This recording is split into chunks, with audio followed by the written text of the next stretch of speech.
사순절 기간에 예수님 따라가기 두 번째 시간입니다. 저희가 사순절을 지나면서요, 정말로 이 기간 동안에 내 삶의 궁극적인 목적은 무엇인가, 저는 여러분 스스로에게 한번 질문을 해봤으면 좋겠어요. 신자들 가운데는 정말로 선한 소원을 품고 살아가는 신실한 크리스찬들이 꽤 많이 있습니다. 제가 어떤 분의 간증을 들었는데, 이분은 평생에 교회 100개를 지어서 하나님 앞에 드리는 소원과 뜻을 가지셨습니다. 선교지에 지금 아직 많은 교회를 이미 지어서 하나님께 드렸고요. 정말로 이러한 분들은 정말 악한 세상 가운데서, 또 불신의 세상에서 이와 같은 분들은 칭찬을 받아야 마땅합니다. 하나님께서도 믿는 사람들을 통하여 마음의 소원을, 선한 소원을 통하여 그 뜻을 이루어 가시는 그러한 분이십니다. 오늘 저와 여러분들도 여러분 이러한 삶을 살 수 있게 되기를 주의 이름으로 축복합니다. 그러나 우리들이 꼭 기억해야 될 게 하나 있는데, 우리가 어떤 일을 하는 것보다가 하나님께서 우리들에게 가장 첫 번째로 요구하는 게 있어요. 그러니까 저와 여러분이 가장 우선적으로 관심을 둬야 될 부분이 있습니다.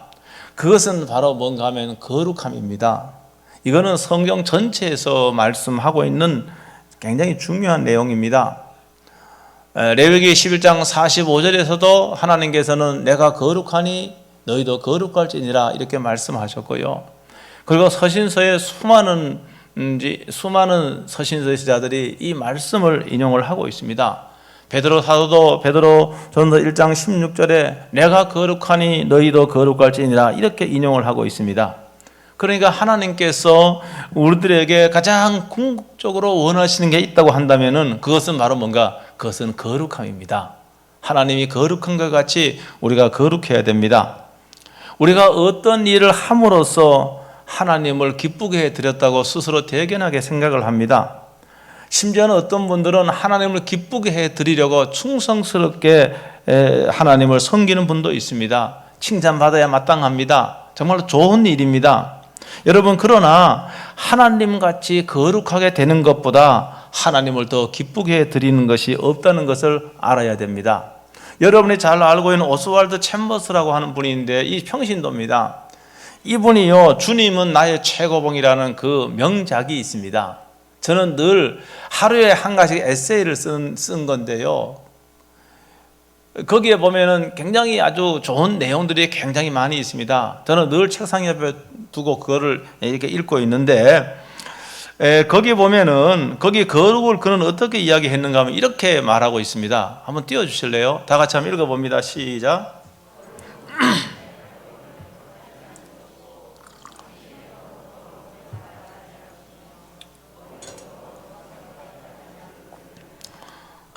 여기 오늘 그렇게 거룩을 이야기했는데요, 이거 제가 따져보니까요, 가장 먼저 머리로 더러운 생각을 하지 않는 것이며, 먼저 생각이 거룩해야 됩니다.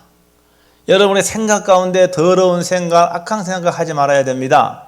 여러분, 더러운 생각, 악한 생각 할 때마다 뭡니까? 우리의 영혼은 오염이 되고 우리의 거룩은커녕 더 세속적이 되어 갑니다. 우리가 생각하는 것이 입으로 나옵니다. 당신의 혀로 더러운 것을 말하지 않으며 그랬습니다.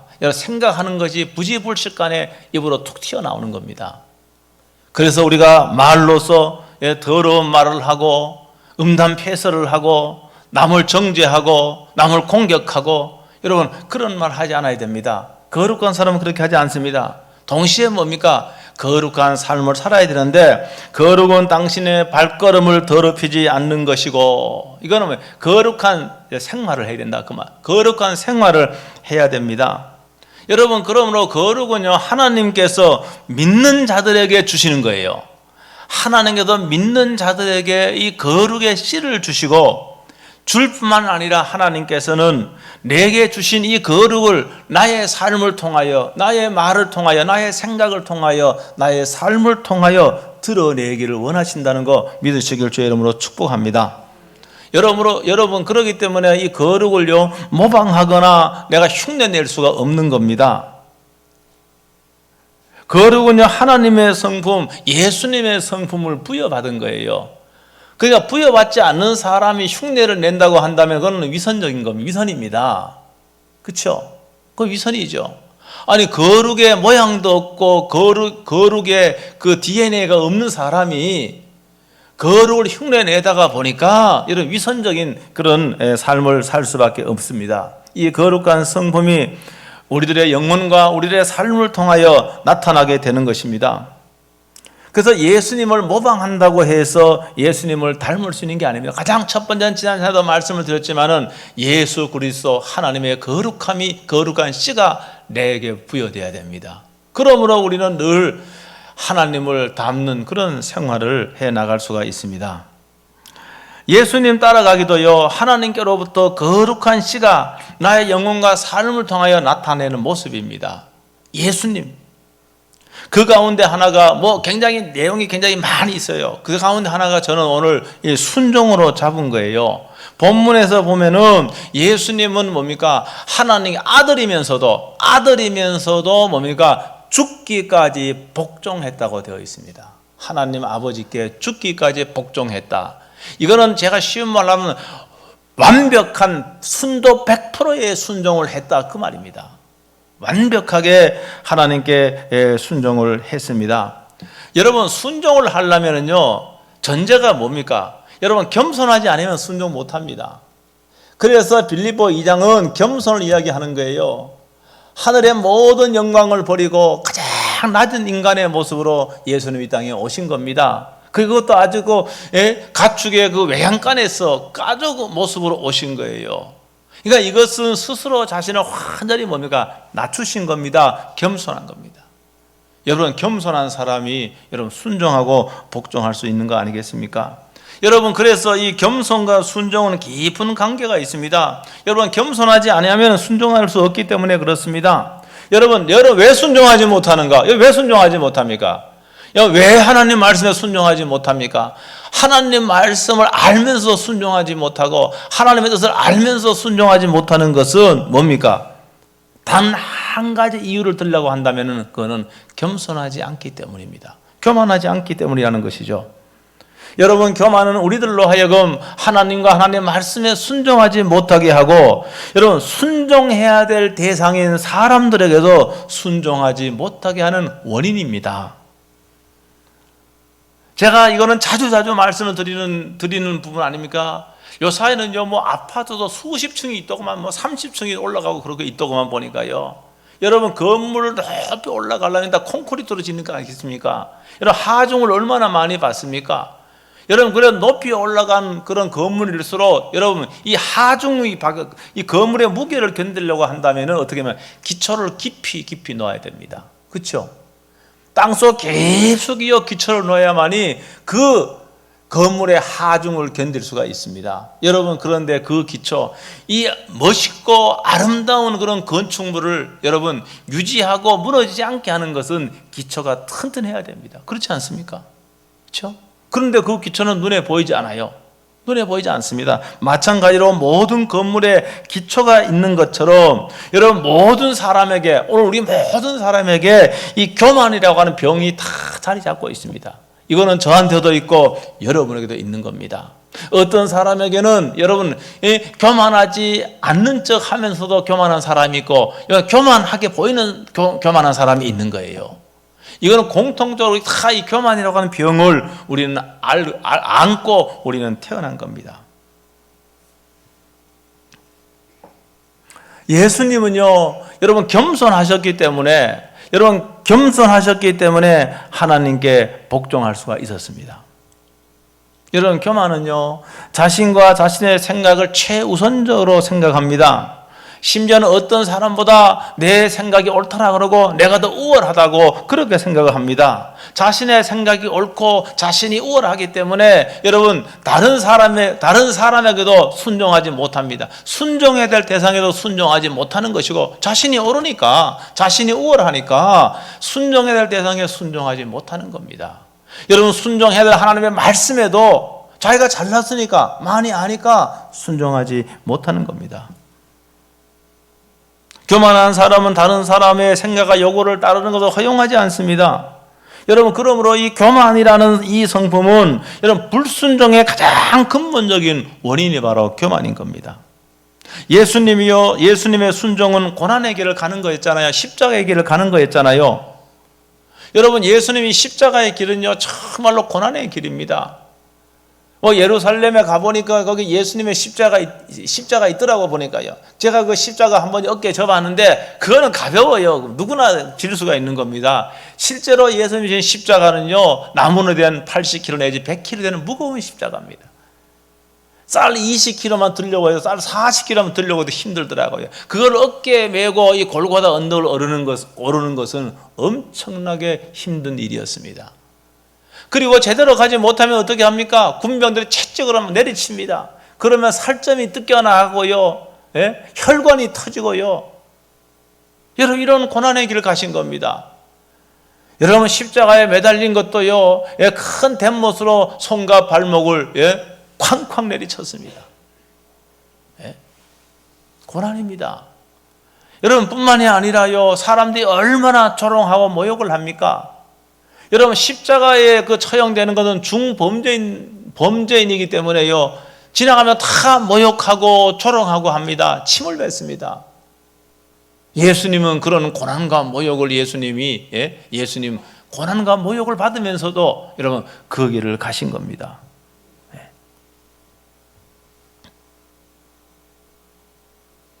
예수님께서 마태복음 26장 39절에 체포되기 그날 밤에요 밤새도록 겟세마네 동산에서 기도합니다. 거기서 어떤 기도를 하는가 하면 내 아버지여 만일 할만하시거든 이 잔을 내게서 지나가게 하옵소서. 그러나 나의 원대로 마옵시고 아버지의 원대로 하옵소서. 이렇게 기도합니다. 여러분, 이 말씀에 의하면 예수님은 인간이셨기 때문에 예수님 인성을 가지셨기 때문에 십자가의 고통을 아는 거예요. 십자가의 길이 아니고 십자가에 죽는 이 방법이 아닌 다른 방법으로 사람 인류를 구할 수 있다고 한다면 그 길을 가고 싶은 거예요. 그러나 십자가의 길을 통해서 십자가의 죽음을 통해서만 인류를 구원할 수 있기 때문에 나의 원대로 마옵시고 아버지의 원대로 하옵소서 이렇게 기도한 겁니다. 하나님 아버지의 뜻을 조차 아무리 고통스러워도 십자가의 길, 고난의 길이지만은 이런 순종하기로 결단을 하시는 겁니다. 예수님은요 하나님 아버지께 여러분 죽음으로 순종했습니다. 죽음으로 순종했습니다. 죽기까지 순종한 거죠. 그래서 우리의 영원한 구원자가 되시고 여러분 우리의 주인이 되신 겁니다. 그래서 예수님께 순종하는 거, 오늘 우리가 예수님 믿는 사람들은 예수님께 순종하는 것이 곧 하나님 아버지께 순종하는 겁니다. 여러분, 예수님과 예수님 말씀에 순종함으로써 우리는 오늘 말씀 히브리서 말씀에는 비로소 예수님과 예수 그리스도의 말씀에 순종함으로써 비로소 구원을 얻는다는 이런 구절이 있잖아요. 히브리서 5장 8절로 9절 한번 다 같이 한번 읽어보겠습니다. 다 같이 읽어봅니다. 시작.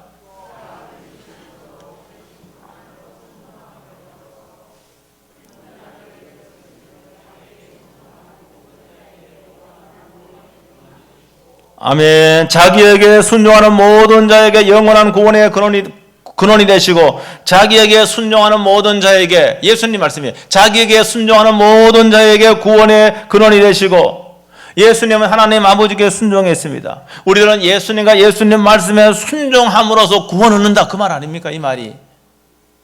그렇죠? 그러면 우리가 상식적으로 믿음으로 구원 얻는다는 것이 우리의 상식 아닙니까? 오직 믿음으로 구원 얻는 게 로마서 1장에 있지 않습니까? 오직 믿음으로 구원 얻는데 그러면 히브리서 기자는 예수님께 순종하는 모든 자에게 영원한 구원의 근원이 되셨다. 이 말씀과 뭡니까? 다르지 않습니까? 여러분, 근데 그게 다른 말이 아닙니다. 왜 그런가 하면은 진정으로 순종하는 자에게 여러분 진정한 믿음을 가진 자에게는 반드시 여러분 순종이 따라옵니다. 그러니까 여러분 순종은 믿음의 결과입니다. 그러니까 따로 놀지 않습니다. 믿음과 순종은 다 함께 가는 겁니다. 믿음이 있는데 여러분 순종함이 없는 게 아닙니다. 믿음이 있으면 순종함이 있습니다. 믿음이 없으면 순종도 없습니다.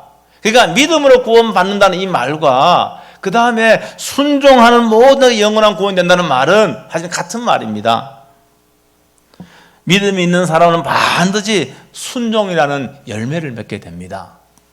믿음이 없는 사람은 뭡니까? 믿음이 없는 사람은 당연히 불순종의 열매를 맺게 되는 겁니다. 그렇기 때문에 믿음으로 구원받는다는 말과 자기에게 순종하는 모든 자에게 영원한 구원의 근원이 되신다는 말은 다른 말이 아닙니다. 같은 말입니다. 그래서 참 믿음의 사람은 뭡니까? 여러분, 순종하는, 예수님이 죽기까지 순종하듯이 예수 믿는 사람은 뭡니까? 여러분, 순종의 마음, 순종의 삶을 사는 겁니다. 그래서 성경에 보면은요, 이 순종하는 사람과 불순종하는 사람이 아주 대비되는 내용이 굉장히 많이 있습니다. 여러분, 우리가요, 한번 보세요. 아담이요, 하나님이 주신 그 아름다운 동산에서 쫓겨났지 않습니까? 왜 쫓겨났습니까? 왜 쫓겨났죠? 여러분, 불순종했습니다.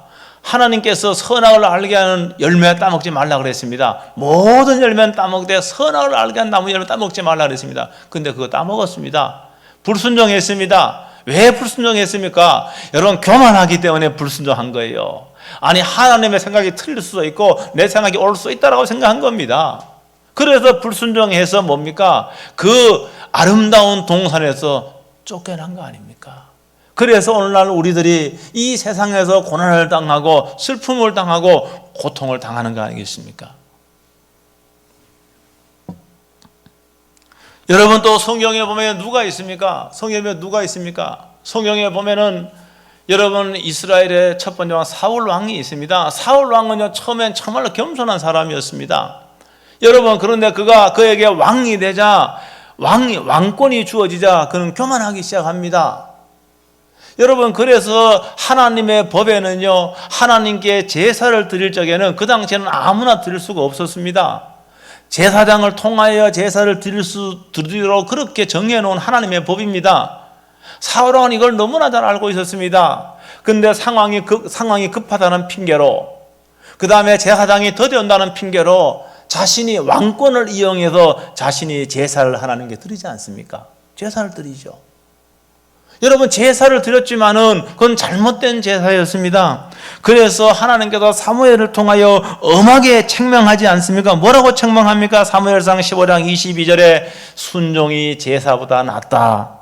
듣는 것이 수장의 기름보다 낫다. 이건 무슨 말입니까? 여러분, 순종이 아무리 예배를 많이 드려도 순종함 없이 예배 드린 것은 여러분 의미가 없습니다. 하나님 받지 않아야 하십니다.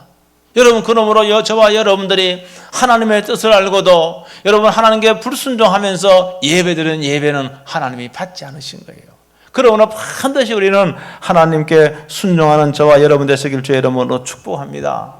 여러분, 반대로요, 성경에 보면은 아브라함을 뭡니까? 아브라함을 믿음의 조상이라 그럽니다. 여러분, 아브라함은 정말 믿음의 조상이라 그러는데 아브라함이 뭘 보고 아브라함의 믿음이 좋다는 게 확인되었는가 하면은 아브라함의 순종 아니겠습니까?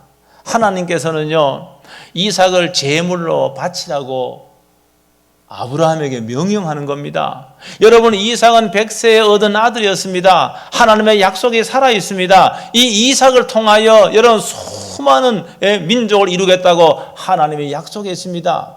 그런데 이 이삭을 죽여서 제물로 바치라고 하는 하나님의 말씀은 도대체 동의할 수 없고 이해할 수 없는 거예요. 하나님은 그런 분이 아니에요. 그런데 아브라함은 어떻게 했습니까? 즉각 아브라함은 순종했습니까? 했습니다. 하나님을 이해할 수 없고 하나님의 계획도 동의할 수 없지만은 하나님의 말씀이기 때문에 그는 즉각 순종한 겁니다. 그건 뭡니까? 그것이 아브라함의 믿음인 거예요. 아브라함의 믿음이 있다고 하는 것은 뭡니까? 잠깐 믿음이 좋습니다. 그렇다고 믿음이 있는 것이 아니고 좋아지는 것이 아닙니다. 믿음은 반드시 뭡니까? 이 행함으로 혹은 순종으로 믿음은 나타나고 드러나는 겁니다. 아브라함은 그런 거예요.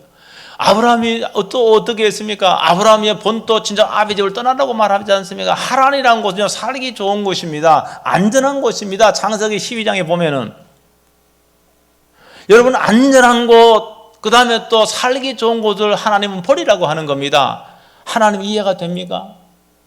아니, 하나님께 나를 복을 주셔도 모자랄 판에 이 좋은 땅, 기름진 땅, 안락한 곳, 이걸 버리라고 하는 겁니다. 그리고 떠나라고 하는 겁니다. 그것도 목적지도 가르쳐 주지 않고 하나님은 떠나라고 하는 거 아니겠습니까? 아브라함 어떻게 했습니까? 순종했습니다.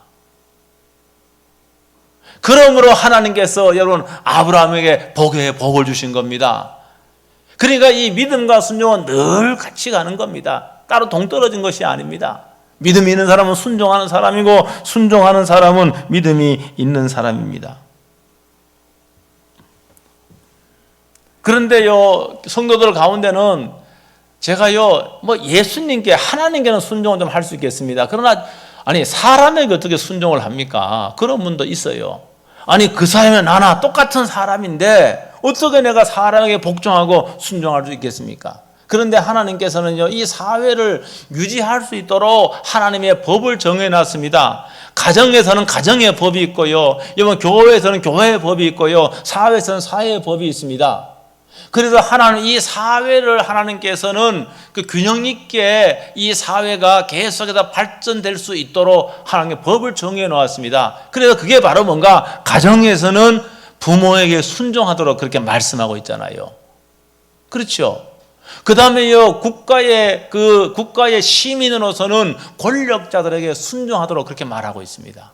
여러분, 교회에서는 영적 권위, 사자들에게, 목사들에게 순종하도록 그렇게 말하고 있습니다. 여러분, 직장에서는 서신서에 보면은 여러분 상사에게 순종을 해야 됩니다. 이게 성경의 가르침입니다. 그런데요, 마음에 듭니까? 사람들이 내 마음에 안 들어요. 내 마음에 안 들어요. 내 마음에 드는 사람이 어디 있습니까? 하나도 없어요. 자기 자신도 내 마음에 안 드는데 다른 사람이 어떻게 내 마음에 듭니까?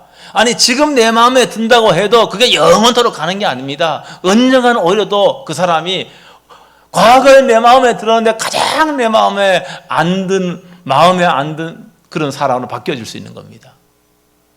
여러분, 그러기 때문에 우리 그런 걸 따지면 순종할 사람이 하나도 없는 거예요. 그런데 하나님께서는요, 여러분 그러한 권위를 줬기 때문에 그 권위에 순종하는 겁니다. 여러분, 하나님의 권위와 그 영적 권위가 따로 있는 게 아닙니다. 심지어는 어떤 사람들은 뭡니까? 그런 권위에 뭔가 반항까지 하는 사람들이 반항하잖아요. 순종하지 못하면 그걸로 그런 마음, 자기 반대하면 가만히 있으면 되는데 막 반항합니다. 사람마다 다 다르기 때문에. 여러분, 그런데요, 예수님이 어떻게 하셨는가 하면은 예수님이요, 하나님께만 복종한 게 아닙니다. 여러분, 예수님이요, 세례를 받을 적에 세례 요한에게 세례 받았지 않습니까? 세례 요한은 예수님이 어떤 분인지 알았습니다. 그래서 세례 요한이요, 예수님, 제가 당신에게 세례를 받아야 되는데 당신이 어째서 나에게 옵니까? 근데 예수님은 어떻게 합니까? 세례 요한에게 세례를 받는 거예요. 신이신 예수님이 세례 요한에게 세례를 받는 거예요. 세상의 질서를 따르고자 했다, 그 말입니다. 예수님이. 여러분, 그러므로 우리가 하나님께 순종할 수 있고 하나님께 복종할 수 있지만은 권위를 주신 사람에게는 복종 못합니다. 그건 성경적이지 않다, 그 말입니다. 예수님을 봐도 그렇습니다. 하나님의 권위와 영적 권위가 따로 있는 것이 아니라고 하는 겁니다. 불순종하는 게 주님의 마음이 아니고 하나님의 뜻이 아니라고 하는 겁니다. 특별히 오늘날 교회이기 때문에요, 교회는 제가요, 교회의 문제를 이렇게 다루다 보니까요, 교회마다요, 싸움박질이 많아요. 참, 너무 많이 싸워요.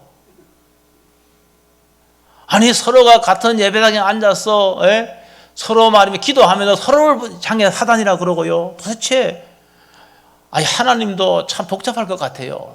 서로 앉아가고 서로 마주보고 사단이라고 기도하고 말입니다. 사단아 물러가라고 하니까 하나님 마음이 어떻겠습니까? 여러분, 왜 그렇습니까? 왜 이런 분쟁과 싸움이 납니까? 그건 한마디로 다 여러분 교만하기 때문에 그런 거예요. 그래서요, 보면은요, 세상에 하던 방식대로 그대로 교회에 와서 하는 사람 많습니다. 때로 내 가슴이 아파요. 화도 나기도 하지만 가슴이 아파요. 화도 나요, 화도. 세상에 놀던 방식, 세상에 하던 똑같은 방식으로 교회 와서 하는 겁니다. 여러분, 교회는 그런 거 아닙니다. 여러분, 교회를 일컬어서 예수 그리스도 피로 값주어 사신 교회라 그러고, 교회가 머리 되신 분이 누군가 하면은 예수님이라고 이렇게 성경은 말하고 있습니다. 여러분, 사도 요한이요 밤모섬에 유배를 갔습니다. 밤모섬에 유배를 가는데 거기 부활하신 예수 그리스도를 만나게 돼요. 그래서 예수님으로부터 말씀을 듣게 됩니다. 그 말씀을 다 책으로 기록해도 그 당시에 소아시아 지금의 터키 지역의 7 교회에게 부활하신 예수님의 말씀을 전하게 됩니다. 그 교회의 사자들, 목사들에게 전하게 되는 거예요. 그런데 에베소 교회에 나타나신 예수님 어떤 모습으로 나타나셨는가 하면 2장 1절에 보니까 예수님이 7 별을 붙잡고 교회 사이를 걸고 계셨습니다. 오늘 저와 여러분의 눈에 예수님께서 이 교회에 계시는 거 이 육안으로 볼 수 없지만은, 여러분 영적 눈을 뜨면은 예수님께서 몸된 교회에 피로 값주고 사신 이 교회에 여러분 걸고 계신다는 거 믿으시길 주의 이름으로 축복합니다. 여러분, 이걸 믿고 이걸 생각한다 그러면은 여러분 교회 세상에 하는 방식 그대로 여러분 교회에서 할 수가 없는 겁니다. 할 수가 없는 거예요. 그러면서 거기에 보니까 예수님이 7 별을 붙잡고 있다. 7 별을 붙잡고 있다. 집에 가서 보세요. 그 뒤에 7 별이 바로 뭔가 7 사자를 의미합니다. 하나님께서 에베소 교회를 목회하라고 주고 서머나 교회를 목회하라고 두는 그 하나님의 사자, 하나님의 목자들을 말하고 있는데, 이건 하나님이 세운 거, 주님이 세운 겁니다. 그 진정한 목자들 예수님께서 그들을 붙잡고 계신다는 거 믿으시길 주의 이름으로 축복합니다. 저는 오늘날 교회가 그렇지 않는 사람도 있다고 믿습니다. 오늘날 교회라고 하는 이름은 있지만은 교회답지 않고, 여러분 교회에 진리가 없는 곳 많이 있지 않습니까? 수많은 이단들이 있고, 여러분 이상한 목사들도 있고, 이상한 성도도 많이 있어요. 저도 저 사람이 정말 목사인가 할 정도의 사람도 저는 봤어요. 저는 오늘날 현실 교회에서 저는 사건도 있다고 믿습니다. 사건이 없겠습니까? 사건이 있지요. 내가 여러분 진실한 성도의 마음에 들지 않는 여러분 그런 목자가 있지 않겠습니까? 있지요. 도대체 나는 저 사람에게 순종할 수 없다. 여러분 그런 분이 있을 수 있습니다. 그런데 제가 책을 읽고 이번에 제가 이 설교 말씀을 준비하면서도 제가 이 책을 계속 자주 제가 보지만은, 여러분 오늘 책 소개 중에 존 비비어의 순종이라는 책이 있습니다. 존 비비어의 순종이라는 책을 저는 늘 가까이 두고 읽어보는데, 거기에 오늘 그렇다고 한다면은 네 마음에 들지 않고 그렇다고 한다면은 너는 그 목사를 떠나라고 그렇게 돼 있어요. 그분은 그렇게 이야기하고 있어요.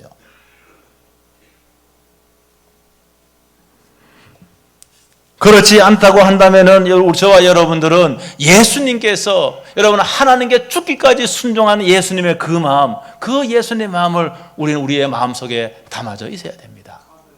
예수님이 세례 요한에게 하나님이시지만은 세례를 받음으로써 이 세상의 질서를 존중한 것과 같이 하나님이 세우신 그런 세상의 그런 질서를 위한 권위들에게도 우리는 예수님에게 순종하는 같이 순종할 수가 있어야 됩니다.